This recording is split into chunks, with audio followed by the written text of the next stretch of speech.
buenas tardes, querido Ecuador. Los damos la bienvenida a un nuevo programa de Voces de la Salud, espacio donde la reflexión se convierte en acción, espacio donde las historias, la ciencia y la empatía se encuentran para construir un país más humano, pero sobre todo que se encuentre preparado. Hoy nos convoca una pregunta que parece simple, pero que encierra una profunda reflexión. ¿Estamos realmente para enfrentar lo inesperado? La pandemia de COVID-19 nos enfrentó al límite de nuestras fuerzas, nos obligó a improvisar, a emprender marchas forzadas y nos recordó algo que nunca debimos olvidar, que la salud pública no solo se mide en camas o vacunas, sino en la capacidad de cuidarnos como sociedad. Sé que hoy en día como país enfrentamos tensiones y desacuerdos. Los respeto, pero les voy a hablar desde el corazón. Parar el país no sana, unirnos sí. Les pido a quienes están liderando la paralización que miren esta realidad. Mientras unos bloquean caminos, miles de ecuatorianos trabajamos por sanar, pero sobre todo por construir. El gobierno de Daniel Noboa no responde con violencia, responde con presencia, y eso se evidencia en las acciones que día a día se emprende. Recordemos que la verdadera fuerza de un país no está en los gritos, sino en las manos que curan. Es así como en este programa hablaremos de riesgos, pero también de resiliencia, de protocolos, pero sobre todo de personas. Porque la preparación no empieza con una alarma, sino con la conciencia de que cada decisión, cada acto de prevención puede y debe salvar una vida. Les damos la bienvenida a este espacio a invitados de lujo con características particulares, personas profesionales, pero sobre todo con un sentido de humanismo especial. El día de hoy nos acompaña dentro de la mesa de diálogo Michael Canchón, ingeniero en Administración de Empresas, máster en Gestión de Riesgos, Emergencia y Desastres, coordinador actual de la Universidad Bolivariana del posgrado de Emergencias y Desastres. El doctor Virgilio Pesantes, director de la DACE, Empresa Pública de Acción Social y Educación del municipio de Guayaquil, y la doctora Sandra Moreira Ferrín, psicóloga clínica especializada en terapia conductiva, conductual, máster en psicología clínica. Bienvenidos y gracias por acompañarnos. Para abrir este espacio les planteo una pregunta muy sencilla. Si mañana nos anuncian que existe otra pandemia, ¿Ecuador está preparado, sí o no, doctor Canchón? Al momento podemos mencionar que el Ecuador tiene las opciones dentro de la comunidad en el aprendizaje que ha tenido en la pasada pandemia. La gente está consciente de la resiliencia que hay que adoptar. Hemos trabajado en la línea del tiempo con varios aspectos en los manejos emocionales, con el equipo de psicólogos y los procesos desde la academia. Excelente respuesta, doctor Canchón. Doctor Virgilio Pesantes, bienvenido. Sabemos que por sus múltiples ocupaciones nos ha destinado un espacio dentro de su tiempo para poder acompañarnos dentro de esa mesa de diálogo. Gracias de antemano por esto. Doctor, construir seguridad integral es la función de toda persona en la competencia de sus capacidades, más aún en el área donde usted desempeña sus funciones como lo es la Empresa Pública de Acción Social y Educación. Actualmente, ¿qué avances concretos se han hecho para que el país no vuelva a improvisar en una crisis sanitaria? ¿Qué están implementando el día de hoy ustedes que antes no existía? Bueno, muchas gracias a todos por la invitación. También un fuerte saludo a mis colegas que están en estudio. Nosotros consideramos que la salud debe ser vista de manera integral. Es así como nosotros tenemos varios programas que incluyen la salud desde el punto de vista mental. Esto significa que la preocupación genuina y real que tenemos desde la alcaldía por los ciudadanos de Guayaquil engloba no solamente un tema físico, sino también un tema psicológico. Es así como dentro de la estrategia municipal existe un eje social que trabaja en conjunto entre varias direcciones municipales, de tal manera que cada una, desde sus competencias, pueda aportar al desarrollo de los guayaquileños. Por ejemplo, cuando nosotros hablamos de un tema en específico de la creación de un polifuncional, o nosotros hablamos de la recuperación de un espacio, que lo hacemos a través de un modelo diseñado por las Naciones Unidas. Cuando nosotros hablamos de esos temas en específico, no es que vamos solos. Va la DACE desde sus competencias a brindar ayuda, soporte operativo, ferias microempresariales, desarrollo de oficios, pero también vamos de la mano con la Dirección de Salud, porque comprendemos perfectamente que no es solamente entregar una herramienta o un oficio para que el guayaquileño pueda emprender, sino que tiene que tener la capacidad mental y la resiliencia para poder aceptar ese conocimiento y poderlo aplicar. Es por ello que nosotros tratamos de trabajar siempre en conjunto, de la mano con las distintas direcciones, para poder aportar al guayaquileño, pero una solución efectiva y real. Lo que usted nos manifiesta, estimado gerente, se ancla a una frase que la ONU recalca en todas las ponencias. La prevención salva más que una vida y sobre todo salva más la medicina curativa. Quizás el reto de Ecuador no sea crear nuevos sistemas, sino más bien hacer que los que ya existen funcionen, sí, pero que funcionen con transparencia, agilidad y humanidad. Cuando un sistema se anticipa, se va a evitar el colapso. Y sobre todo cuando se coordinan, que es el acto que cada uno de ustedes desempeña dentro de sus capacidades y competencias, va a lograr salvar vidas. Cuando se escucha, que es el acto principal que todo funcionario en el ejercicio de sus capacidades y funciones debe de ganar la confianza de su gente, que esa es la particularidad que nos une el día de hoy en esta mesa de diálogo con expertos y profesionales. Estimado doctor Canchón, durante el COVID-19 vimos fallas evidentes, falta de coordinación, carencia de insumos, pero sobre todo demora dentro de las decisiones. ¿Cuáles considera usted que fueron las debilidades más críticas que definitivamente no debemos repetir en esta ocasión? Más que debilidades, un aprendizaje para las autoridades. Actualmente las autoridades ya tienen una hoja de ruta ante esta situación que usted menciona, y el fortalecimiento de las capacidades ha sido la estrategia para poder llegar a las comunidades y que la gente se sienta protegida. Excelente intervención, doctor. Recordemos que esas fallas estructurales, pero sobre todo de comunicación en crisis, no deben ni pueden volver a repetirse en otra ocasión. Director, sé que en Guayaquil ustedes están aplicando este modelo apoyado por Naciones Unidas, como bien lo ha nombrado. ¿Nos puede contar un poco a los radioyentes y a los televidentes en qué consiste, qué están logrando, qué modelo están replicando, qué tipo de escalabilidad va a tener este modelo y sobre todo qué impacto va a generar de manera positiva dentro de nuestras comunidades? Cuando el alcalde Aquiles Álvarez asume la responsabilidad de la alcaldía, y se comienza a identificar cuáles son aquellos puntos urgentes, se detectó que la recuperación de espacios era fundamental. Y no es solamente un espacio de recreación, es un espacio donde la comunidad puede generar esa dinámica, valga la redundancia, de comunidad.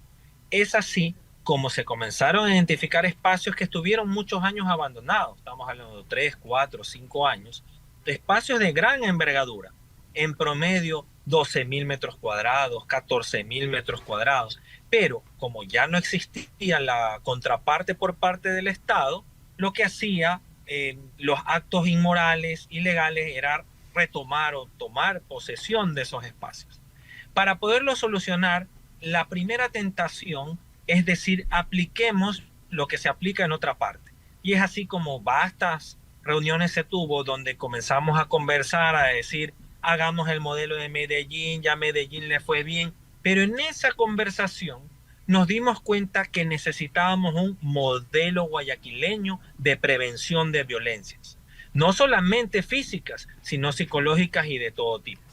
Es así como tocamos la puerta de las Naciones Unidas para poder trabajar un convenio en conjunto.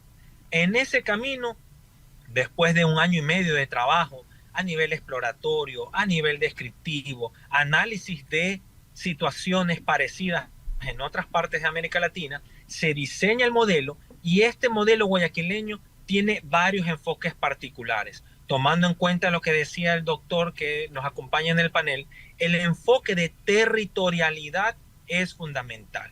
El entender que la vivencia de la comunidad de manera particular genera un todo. Es así como nosotros, en esa dinámica de enfoque, no solamente es que aplicamos el enfoque territorial, sino también el enfoque de derechos humanos. Comprendemos perfectamente que en el momento en que en el Estado o en el momento en el que un gobierno autónomo descentralizado se hace presente cumpliendo con sus competencias, progresivamente las personas dejan la opción de la violencia. Nosotros comprendemos que la prevención se genera a través de la escucha, a través de la atención, a través de devolverle la dignidad a las personas que están sufriendo todo tipo de violencia. Una vez que nosotros ya identificamos cuáles fueron los enfoques y adicionalmente ya se identificó cuáles eran los países que tenían modelos parecidos, diseñamos un modelo guayaquileño que está funcionando. Actualmente ya hemos recuperado 3 espacios. El último vamos a inaugurarlo el 30 de octubre en la zona de Viernes Santo. Estamos hablando de un espacio de 25,000 metros cuadrados, donde las personas van a tener acceso a servicio público, a recreación, pero también, pedido por ellos mismos, acceso a servicios de salud mental. Cuando nosotros nos acercamos con el modelo, parte del mismo requiere escuchar a la comunidad, pero obviamente existe ya un esqueleto, podríamos decir. Ese esqueleto que se pone al escrutinio de la comunidad a la cual vamos a servir, comenzó a generar sus modificaciones y con grata alegría nosotros fuimos con, por ejemplo, un servicio de medicina. Pero la propia comunidad, esos sectores aledaños, consideraron que muy importante es el trabajo con niños, niñas, jóvenes y adolescentes en la parte psicológica. Y nos pidieron llevar terapia de salud mental y de desintoxicación para ellos, porque consideran, y nosotros también consideramos, que la prioridad es la erradicación progresiva de esas opciones que tienen los niños para alejarse de una vida de moralidad. Pero también comprendemos que eso es un trabajo complejo, pero ahí es donde está el municipio de Guayaquil haciendo todas las inversiones para poderlos acompañar. Ese es un modelo concreto. Este 30 de octubre vamos a inaugurar ese espacio donde impacta directamente alrededor de 100,000 habitantes. Y eso es importante reconocer, porque tenemos ya un modelo que permite progresivamente aportar a esa erradicación de todo tipo de violencia. Claro que sí, doctor Pesante. Son modelos innovadores, ¿no? Son réplicas de modelos internacionales que lo que buscan es integrar la salud mental y la prevención de la violencia del género intergeneracional o interfamiliar, ¿no? Ustedes radican en que este modelo se basa o se asienta en 3 pilares fundamentales: la atención temprana en salud mental, la capacitación a profesionales de la salud y sobre todo la prevención comunitaria.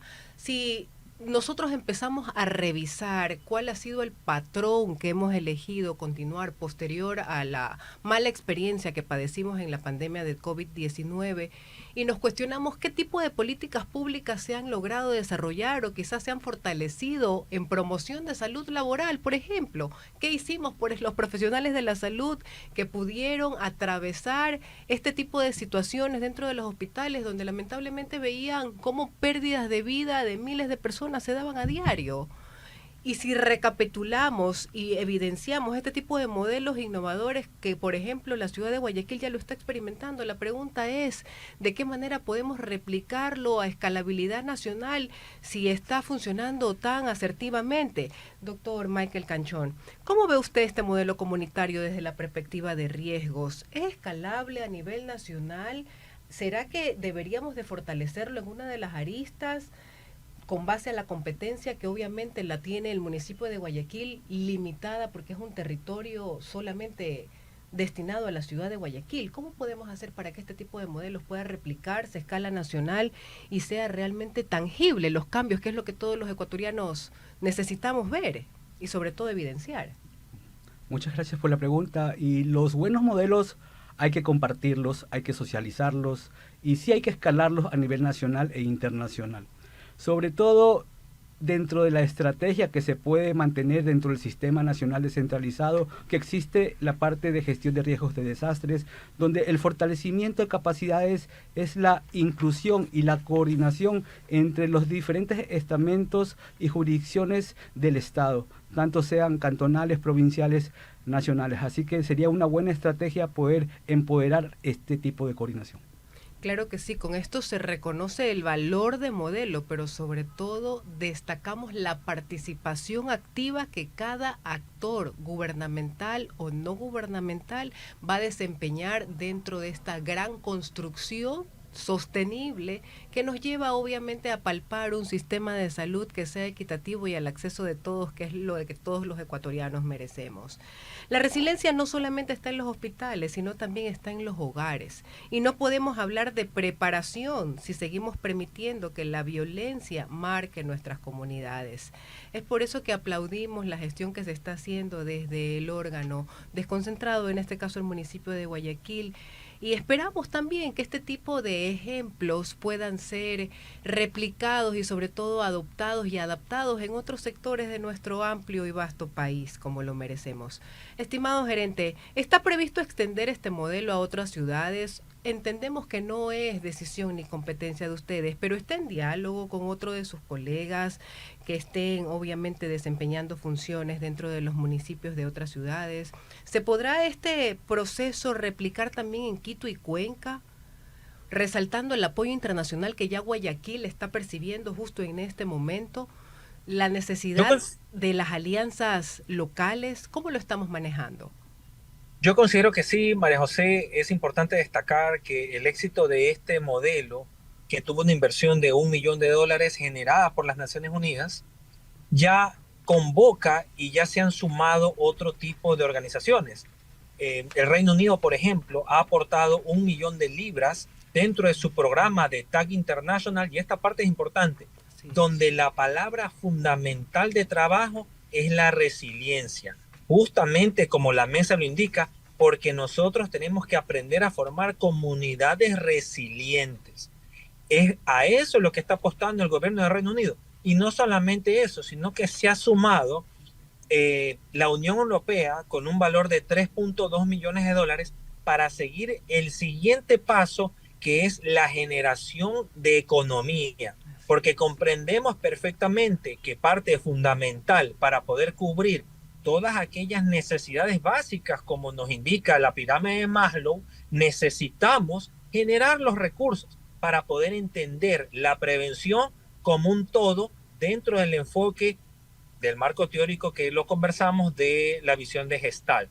Finalmente, sobre el tema de las relaciones con otras provincias, estamos en conversaciones, ya existen algunos intercambios de opiniones junto con el gobierno de Manta, de tal manera que al ser también un puerto, al tener la misma visión y unas problemáticas parecidas, Guayaquil comience a convertirse en esa lumbrera, comience a convertirse en ese líder que necesita cada uno de estos problemas para decir, a nosotros nos salió así, lo hemos trabajado a un altísimo nivel con las Naciones Unidas, permítanos acompañarnos porque es un problema de todos. Esto es un problema nacional, que en lo particular lo está liderando nuestro alcalde Aquiles Álvarez, pero es algo que, al evidenciar que tiene un éxito, debe comenzar a generarse a nivel nacional. Así es, con lo que manifiesta Virgilio, una enseñanza clara nos deja esta mesa de diálogo. No basta con reaccionar, hay que estar listos para poder desempeñar nuestras capacidades, nuestras competencias y sobre todo ver de qué manera sumamos en pro y en beneficio de toda la comunidad. Vamos a hacer una actividad un poco más activa. Respuestas rápidas y cortas por parte de los dos panelistas. Una palabra clave, doctor Canchón, para enfrentar otra pandemia. El fortalecimiento. Doctor Virgilio, una palabra clave para enfrentar otra pandemia. Resiliencia. El error más grande que no debemos de volver a repetir, doctor Canchón. No creer en nosotros. El error más grande, doctor Virgilio, que no podemos volver a repetir. No aprender a escuchar. La principal fortaleza del Ecuador, porque en todo error debemos de aprovechar cuáles son nuestras fortalezas, ¿no? Y apoyarnos sobre estas. ¿Cuál es la principal fortaleza del Ecuador desde su punto de vista? Unidad. Doctor Virgilio. La familia. Un mensaje para los jóvenes médicos que fueron los que atravesaron toda esa emergencia sanitaria y son los que lógicamente temen por otra crisis. ¿Cuál sería su mensaje? Grandes héroes y no dejen de luchar por las causas excelentes y buenas. Excelente mensaje. Doctor Virgilio, ¿cuál sería usted como uno de los representantes de el gobierno descentralizado dentro de la ciudad de Guayaquil? ¿Cuál sería su mensaje para los jóvenes médicos que temen pueda suscitarse otro tipo de emergencia sanitaria? Que sigan viviendo su vocación al servicio y nunca dejen de tener la opción preferencial por los más necesitados. Hoy queremos brindar y sobre todo mirar sobre estas lecciones, entender qué se hizo bien y sobre todo saber y plasmar en un papel qué se hizo tarde y que aún faltan por construir para la próxima emergencia muchos planes y sobre todo procesos para que no nos tomen desprevenidos. Porque la prevención hoy en día no debe de verse como un gasto, más bien es la inversión más sabia que puede y debe de hacer un país. Desde Voces de la Salud en este primer bloque entendimos y aprendimos que la verdadera preparación debe de ser integral, técnica, institucional, pero sobre todo comunitaria. Ecuador no puede esperar a la próxima crisis para actuar. Debemos fortalecer hoy nuestra resiliencia, fortalecer nuestras políticas públicas, independientemente de la ideología del gobierno que se encuentre desempeñando sus funciones. La salud mental, protegerse, sobre todo de los que nos cuidan, que son todos los profesionales de la salud. Gracias, doctores, por haber participado dentro de este primer bloque interactivo en la mesa de diálogo de Voces de la Salud. Y entendemos que una comunidad resiliente, fuerte y preparada será una ciudad sostenible para un país altamente productivo. Nos vamos a corte y volvemos más con el segundo bloque de Voces por la Salud.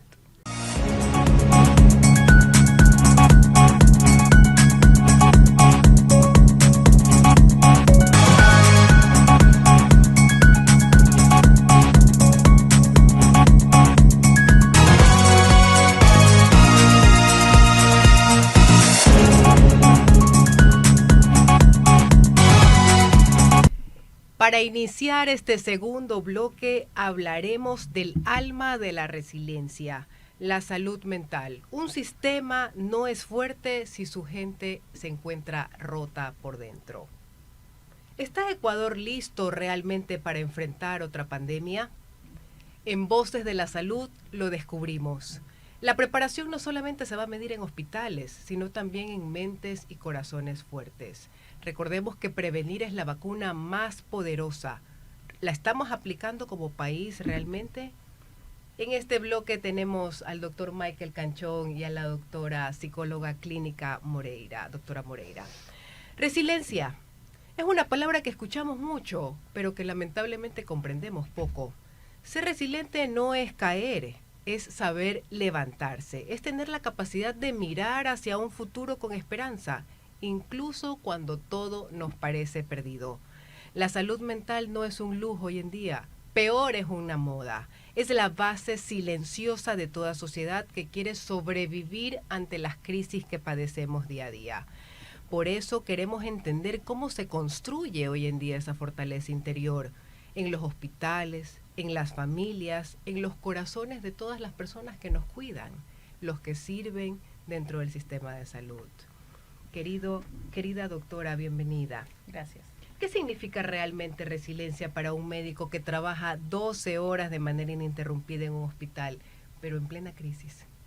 Bueno, la resiliencia tiene sus características, como usted lo indicó, ¿no? Y requiere de un proceso de adaptación, requiere también que es adaptarte a la primera situación de crisis. La crisis, por otro lado, es un periodo en el cual tus recursos no son suficientes para afrontar la situación, es decir, los recursos habituales con los que tú afrontabas ya no son suficientes para esta nueva situación. Entonces, adaptarte a esta situación lo más rápido posible, es decir, ajustarte.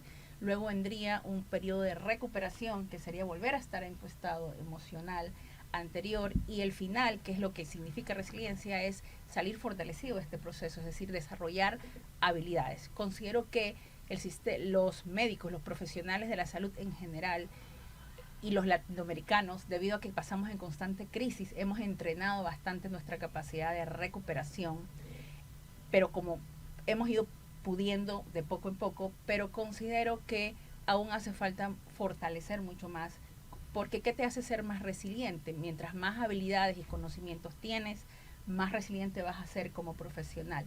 Y considero que si hay una deuda respecto al cuidado de los profesionales de la salud, porque a ellos pues ellos entrenan su resiliencia desde las universidades, desde sus internados. Aquí en Ecuador los médicos están esperando un año para que les den cupo para el internado, no sé cuánto tiempo más para que les den el cupo para la rural. Entonces de ahí ellos van entrenando, pero recordemos que somos humanos y que no podemos abusar de esta capacidad de adaptación que también tienen los profesionales, porque luego vienen los síntomas en ellos. Y entonces lamentablemente no hay un estudio, al menos que yo haya visto, que se haya hecho post pandemia de las afectaciones psicológicas, emocionales, conductuales, incluso físicas que pudieran haber tenido los médicos que trabajaron en la pandemia. Entonces es bastante subjetivo hablar de eso, pero podría decir que ellos están entrenados, pero nosotros no podemos abusar de eso. Hoy por hoy existen otras situaciones que agregan mayor crisis a los médicos, como la situación de peligrosidad, la extorsión y la falta de recursos.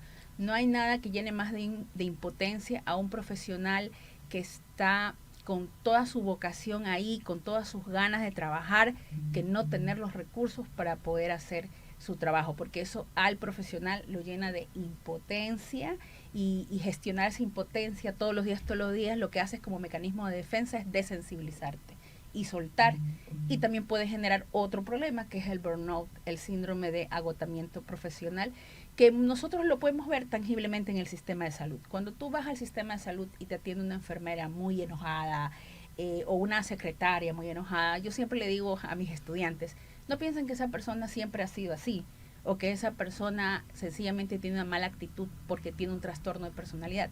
Probablemente esa persona ya está agotada como profesional, porque la primera manifestación del burnout es justamente ese fastidio de hacer todos los días lo que te toca hacer. Y a veces el burnout surge como un mecanismo de defensa, no necesariamente como una forma de soltar, sino que es una forma de decirle al propio profesional que tiene que buscar ayuda. Doctora Moreira, usted ha tomado fibras muy sensibles dentro de su intervención y nos hace recalcar si realmente estamos preparados para lo inesperado. Sin médicos emocionalmente sanos no hay un sistema de salud que resista. La pregunta del millón hoy en día, detrás de todas las decisiones acertadas que está tomando el gobierno, ¿acaso solamente necesitamos medicamentos y dispositivos médicos para tener una solución tangible, real dentro del sistema sanitario? ¿Qué pasa con las consultas médicas que tienen que esperar largos tiempos? ¿Qué pasa con las listas de espera quirúrgicas de pacientes que tienen meses y quizás años esperando cirugías programables? Construyamos con escrúpulos, pero sobre todo con discernimiento.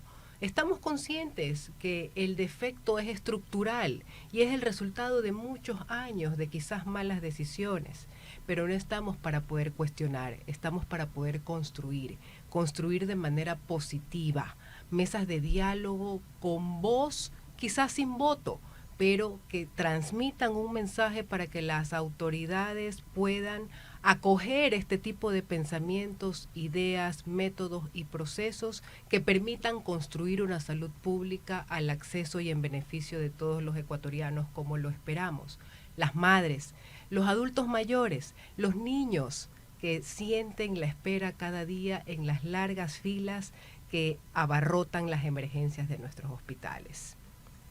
Estimado doctor Canchón, posterior a escuchar a la doctora Moreira, desde la gestión de riesgo, ¿cómo se incorpora esta resiliencia humana en la planificación nacional de acuerdo a su experticia? Bueno, dentro de la gestión de riesgos de desastres es muy cercano hacia la parte de la salud. Dentro de este enfoque, la diferencia está entre la resiliencia individual de la persona y la resiliencia comunitaria. Cuando vemos temas masivos donde la atención de un número determinado de personas que tenía aquel hospital en una cifra muy baja, se convierte en miles de personas de un momento a otro. Las estrategias y la adecuación de la tolerancia de los profesionales de la salud tienen que cambiar inmediatamente y tienen que existir los planes de contingencia para poder solventar la situación hasta el evento. Doctora Moreira, usted ya nombró una de las principales secuelas que dejó la pandemia, que fue el burnout. ¿Cómo podemos detallar el proceso de depresión y de ansiedad que también atraviesa hoy en día nuestro equipo de profesionales de la salud? Y con un riesgo más latente aún, como profesionales en el ejercicio ellos tienen la libertad de poder suministrarse cualquier tipo de fármacos. ¿Cómo estamos procediendo nosotros en leyes o normativas o procesos intrahospitalarios que cautelen este tipo de manejo y libre albedrío de estos fármacos o grupos farmacéuticos o moléculas que lamentablemente están a diestra y siniestra de nuestros profesionales de la salud? ¿Qué hacemos con esos procesos de ansiedad, con esos procesos de depresión que también se originan? Qué bueno que has mencionado eso, porque justo esa es una práctica común. Cuando tú tienes que resistir, porque es lo que hacen muchas veces nuestros médicos, no puedo renunciar, no tengo un servicio efectivo, porque, por ejemplo, algo que quiero decir aquí es que en el IES la consulta psicológica tiene un tiempo de 30 minutos. Una sesión psicológica jamás te va a tomar 30 minutos, insuficiente. Entonces, si el médico acude a ese servicio es insuficiente, ¿ya? Entonces, tomando eso en cuenta, una de sus principales formas de sobrevivir la crisis es el escape.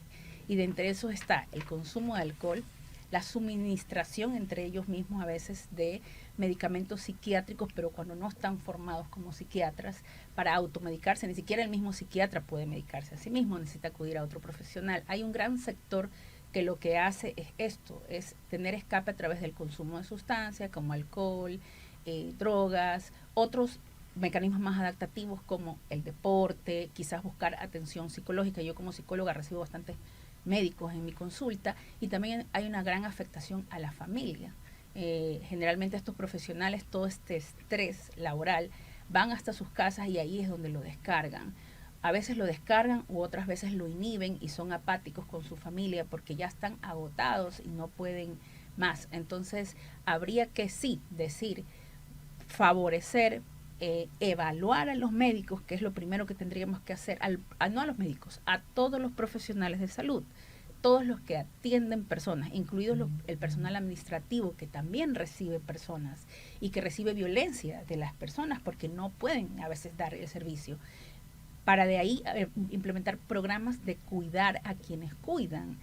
Entre esos, obviamente, la salud mental va a la punta. Como volvía a decir, no podemos abusar de la resistencia y resiliencia que sí tienen, creería yo, todos, hablando ya a nivel individual, diría yo, el sector de salud, porque lo que creo es que ahora no se ha medido realmente cuántos han sido muy resilientes y han salido fortalecidos a través de mecanismos de adaptación y control del estrés como el deporte, ir a un psicólogo, hacer atención plena o mindfulness, y aquellos que han ido por los mecanismos desadaptativos, que sería el consumo de sustancias, drogas. Ahora poco nomás vimos cómo fue público que unos estudiantes habían tomado alcohol de una manera que parecía, al menos como lo ponían, bastante exagerada por el número de botellas que había ahí, o sea, siendo estudiantes de internado, porque ahí también hay una serie de cosas que pasan en el internado, donde también desde ahí a veces son maltratados por el sistema, porque es como una cadena, ¿no? El director no tiene los insumos, no tiene esto, luego se carga al jefe de guardia, el jefe de guardia a los posgradistas a los internos, o sea, ¿por qué? Porque hay una falta de recursos y todos están desesperados por cumplir y creo que hacen lo que pueden, pero hay mucha frustración ahí que se está gestando y que la forma de a veces canalizarla puede ser adaptativa o no adaptativa. Recordemos que lo que la doctora Moreira está manifestando nos demuestra que la salud mental suele ser el último capítulo dentro de la construcción de políticas públicas, pero sin embargo hoy en día es el primero en el sufrimiento de las personas. Dentro de la estructura de los organismos internacionales y de los países desarrollados, hay un psicólogo, un psiquiatra por X cantidad de población. Lamentablemente en el territorio ecuatoriano no se está cumpliendo de esa manera. Y más aún, dentro del modelo del sistema sanitario evidenciamos una falencia estructural mucho más grande. Dentro del espacio ecuatoriano contamos con centros especializados en el manejo pediátrico y hospitales generales para el manejo de adultos mayores. ¿Dónde están los espacios delimitados para el manejo de la población eviátrica a la cual consideramos adolescentes? Si miramos un poco las estadísticas, podemos denotar que los mayores problemas de salud pública que se están ocasionando y presentando hoy en día están ligados directamente a la población adolescente, a la población eviátrica, donde tenemos al personal o al profesional capacitado en competencias para poder manejar los embarazos adolescentes, la drogadicción, el alcoholismo en este grupo de adolescentes.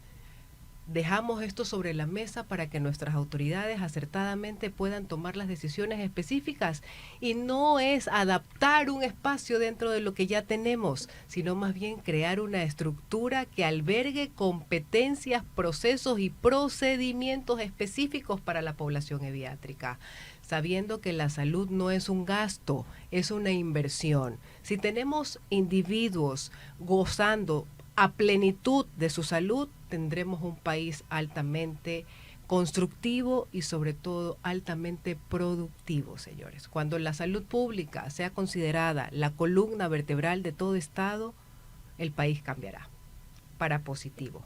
Estimado doctor Canchón, posterior a escuchar el tema de depresión y ansiedad, ¿cómo se puede integrar esta realidad en los planes de preparación frente a nuevas crisis que se puedan dar dentro del país? Una pregunta muy importante que has realizado, María José, y dentro de los planes de acción y de contingencia que se tienen dentro del manejo emocional, están contempladas las estrategias de fortalecer los equipos de primera reacción y la evaluación en el aspecto emocional comunitario. Cuando ocurre un impacto de un evento adverso, sea este por sismo, por un tsunami, por un deslizamiento o por una situación antrópica, los equipos de evaluación emocional también recorren los caminos y levantan las estrategias para acercarse a la comunidad actualmente. Se trabaja mucho con las líderes y las damas lideresas de las casas, donde se fortalece esta estrategia y el vínculo, donde ellas empiezan desde el amor y la estrategia del manejo emocional con todos los que viven en aquella casa y su comunidad. De esta manera, el acercamiento dentro de las estrategias de manejo de emergencias y desastres. Excelente la postura que tienen ambos invitados. Ahora, para ponernos un poco en debate, que es lo que caracteriza las mesas de diálogo, les voy a plantear un tema, un dilema específico. ¿Qué pesa más hoy en día para estar preparados? ¿Hospitales equipados o profesionales emocionalmente fuertes, doctora? Qué difícil, qué difícil, porque las dos cosas son necesarias, pero considero que desde mi enfoque, profesionales fuertes, porque obviamente en una crisis, a veces por más que tengas hospitales, como fue en el COVID, ahí era donde estaba el centro de todo el daño. Entonces, a veces en estas situaciones de crisis no cuentas, aunque los tengas, va a ser deficiente aún. Entonces, los profesionales fortalecidos son los que van a resistir y van a ser resolutivos y resilientes en esos momentos, en esta parte de microsistema, que es el que llega al usuario finalmente. Desde macrosistema, la política pública, por supuesto, ayuda, la parte económica, la comunicación, como dijiste tú, en una crisis es fundamental, y sobre todo sobreponer las necesidades humanas ante los procesos políticos, en una crisis sobre todo. Doctor Canchón, frente a lo que la doctora Moreira enumera, ¿qué pesa más desde su punto de vista y su óptica como experto en desastres y gestión de riesgos? ¿Estar preparado con hospitales equipados o que nuestros profesionales estén emocionalmente fuertes? Concuerdo totalmente que los profesionales son los que deben estar totalmente fuertes. Ellos son la primera línea de trabajo y quienes van a tener la estrategia necesaria para salir adelante bajo lo que la situación se dé. Completamente de acuerdo. Son reflexiones que nuestros especialistas y profesionales, desde cada una de sus competencias y el desarrollo de sus capacidades, creen pertinente para la evolución correcta. Doctor, en una frase final para la audiencia, ¿la prevención es la vacuna más poderosa para? para poder llegar a que las comunidades se sientan seguras. Doctora, la prevención es la vacuna más poderosa para el bienestar del ser humano. Estimados doctores, dentro de la cultura de resiliencia que estamos abordando dentro de este segundo bloque, ¿cómo construimos una cultura que normalice pedir ayuda, cuidar la mente, pero sobre todo que nos permita hablar de emociones sin tabús, que es lo que hoy en día empaña todo el correcto desenvolvimiento de proteger la salud mental de todas las aristas, en todos los grupos etarios y en todas las partes? Bueno, qué bueno que haces esta pregunta importantísima, porque pasa mucho en los profesionales de la salud, incluidos los mismos psicólogos, que nos cuesta mucho buscar ayuda profesional. Pienso que hay que cambiar este esquema mental, tenemos que considerarnos humanos antes que profesionales, y como humanos todos tenemos necesidades y nuestras emociones son adaptativas. No hay ser humano que esté hecho para reprimir las emociones. Cuando empiezas a reprimir tus emociones, llegas al síntoma y la enfermedad. A veces está muy bien definido, como dice la OMS, ¿no? Que la enfermedad, que el bienestar no es la ausencia de enfermedad. Puedes ver muchas personas funcionales, trabajando, teniendo familias, pero con muchos síntomas psicológicos y físicos. Entonces, la ventilación emocional de lo que te está pasando no hay que entenderlo como una debilidad. Ese es el esquema fundamental. Incluso llorar. Llorar es la forma humana de nuestro cuerpo. Además de las lágrimas, tiene una función de humectar nuestros ojos, pero también cumplen la función de canalizar el dolor físico y emocional, porque el dolor no lo puedes tocar, solo lo sientes. Y muchas personas asocian el llorar con una persona débil, y es lo contrario. La debilidad está en no entrar en contacto con tus emociones y escapar a través de atracones de comida, a través de compras compulsivas, a través de consumo de sustancias, a través de mecanismos desadaptativos, promiscuidad sexual, para calmar o tapar esas emociones.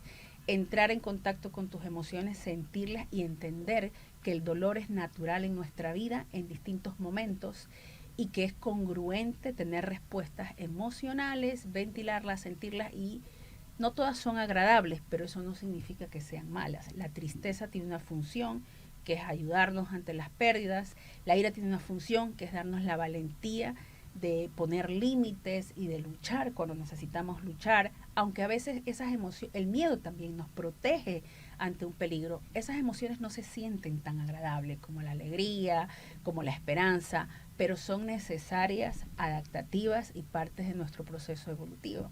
Y ahí sí yo diría a todas las instituciones, tanto las organizaciones de la sociedad civil como las organizaciones gubernamentales, que promovamos mucho la salud mental y hacer notar que tener emociones es de humanos, que sentirse mal es de humanos, y no juzgar a las personas que a veces se atreven a expresar su malestar emocional, porque la sociedad aún juzga mucho a un médico que llora, a un médico que se atreve a expresar, incluso a un político que llora, lo ven como una persona débil, cuando no es así. Qué importante es todo lo que usted ha enumerado, ¿no?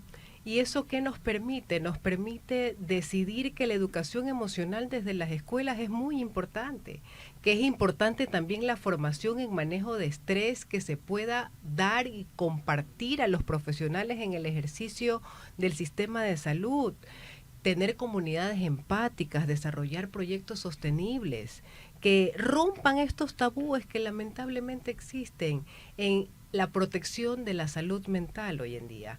Estimado doctor, ¿qué papel tiene la gestión de riesgos en ese cambio cultural, en lograr construir una cultura de resiliencia? Bueno, justamente en los aspectos de la gestión de riesgos de desastres, trabajamos en varios ejes: la reducción de riesgos de desastres, la preparación, la respuesta y la recuperación, basada en el acercamiento hacia la comunidad, y de esta manera empoderar a los líderes y lideresas dentro de estos aspectos emocionales, donde ellos puedan tomar las acciones del caso y salir del problema en que se están enfrentando, llevar a su comunidad al siguiente escalón, que es seguir adelante. Completamente válido. el promover simulacros que incluyan esta dimensión de tipo emocional, el crear políticas de autocuidado a nivel de las instituciones, el tener una planificación basada en bienestar integral. La resiliencia se construye todos los días cuando elegimos cuidar la vida. Si le queremos en este momento transmitir un mensaje que sea alentador y sobre todo positivo y propositivo a todos los ecuatorianos y ecuatorianas que nos están escuchando, a todos los profesionales de la salud que están detrás de una radio, creyendo con convicción que aún es posible que nuestro sistema de salud pueda encontrar días mejores. ¿Cuál sería el mensaje, doctor, que usted le transmitiría a esa madre, a ese niño, a ese adulto mayor, a ese maestro, a ese docente, a ese profesional en el ejercicio de sus competencias en la terapia intensiva que nos está escuchando? Actualmente todos estamos trabajando para poder llegar a ustedes y que ustedes se sientan totalmente seguros. Crean en sus profesionales, ellos están listos y aprendiendo y desaprendiendo para poder enfatizar el manejo emocional. ¿Y usted, doctora, cuál sería su mensaje? Yo les diría a todos que nos centremos en el presente, en el aquí y en el ahora, que es el de lo cual tenemos capacidad de resolver, y también decirle a todos, a esa mamá, a ese hijo, a ese profesional de la salud, que no podemos descuidarnos de nosotros mismos. Y es así como hoy en Voces de la Salud aprendimos que la verdadera preparación no solo se mide en insumos o protocolos, se va a medir en la conciencia, en la solidaridad y la salud mental sostenible. Estar preparados para lo inesperado es una responsabilidad colectiva del Estado, de las instituciones, pero también de cada ciudadano a través de la escucha y de la voz activa en cada uno de los diálogos. Que no tengamos que esperar próximas crisis para lograr entenderlo, porque prevenir es cuidar la vida, y cuidar la vida es el acto más alto que podemos realizar como humanidad. Comprendimos que la verdadera preparación es integral, técnica, institucional, emocional. Ecuador no puede ni debe esperar. Gracias a cada uno de nuestros invitados por compartir sus conocimientos. Gracias a ustedes por acompañarnos en esta mesa de diálogo constructivo en pro y en mejoras de mejores días, cabe recalcar, para todos los ecuatorianos. Esto fue Voces de la Salud. Nos encontramos en una nueva edición. Sigan en audiencia de I99. Qué buena radio.